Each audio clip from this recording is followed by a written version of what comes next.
வணக்கம் மக்களே. நான் இப்போ நிற்கிற இடம் வந்து டொரண்டோ டவுன் டவுனில் ஒதுக்குப்புறமான இடத்துல நிற்கிறேன். ஒரு ரயில்வே ரேக் சைட் பார்க்கிங் லாட்டில் நிற்கிறேன். பாருங்கோ, வீடியோ எடுத்து போட்டு பார்த்தேன். நல்ல வியூவாக இருக்குது. ரெயினும் வந்து ஒன்று இருக்குது. பாருங்கோ, இது ஒரு ரெயின் பார்க்கிங் லாட். இது இடம்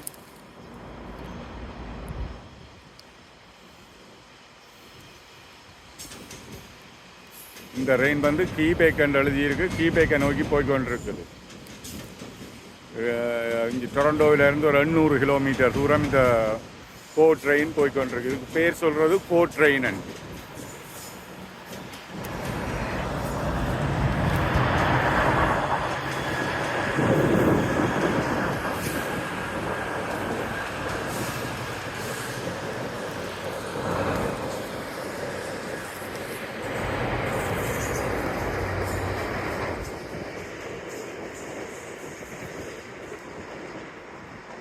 நல்ல ஒரு வியூவில் நிற்கிறேன். சிஎண்டவர் எல்லாம் வடிவாக தெரியுது பாருங்கோ.